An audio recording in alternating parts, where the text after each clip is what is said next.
Hi, I'm LMA Matsumura, and I'm a professor in the Department of Accounting and Information Systems at the Wisconsin School of Business. Today, my co-author Rachel Martin and I are going to talk to you about our research related to the Dodd-Frank Act of 2010. In the wake of the recent financial crisis, there were lots of theories about what we could do to help prevent crises of that magnitude in the future. Risky securitizations and excessive executive compensation were blamed as potential culprits in this crisis, and so the Dodd-Frank Act was passed in order to try to curb these excesses. So the question we're trying to answer is, will they work? Securitization involves pooling various assets such as mortgage loans and credit card obligations in order to sell the related cash flows to third parties as securities.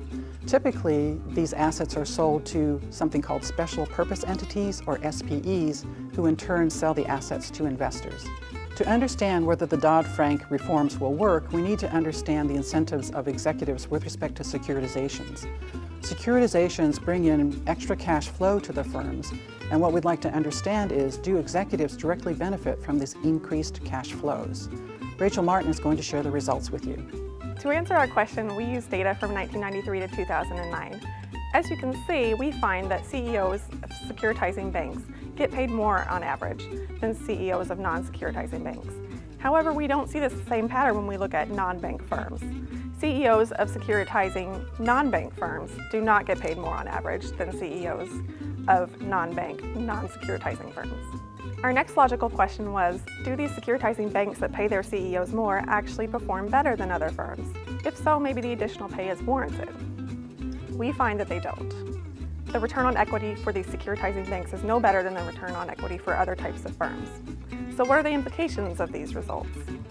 The Dodd-Frank reforms do not take these banks' incentives into account and are disconnected from the controls on securitization.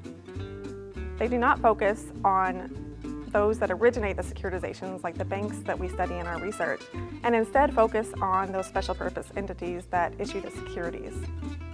Because banks originated many of the worst securitizations and yet paid their CEOs more for doing so, Dodd-Frank may be aimed at the wrong segment of securitization. We believe that better tailored, simpler regulation that accounts for this incentive pattern that we observe in this research would be more likely to achieve Dodd-Frank's goals of better aligning risks and rewards.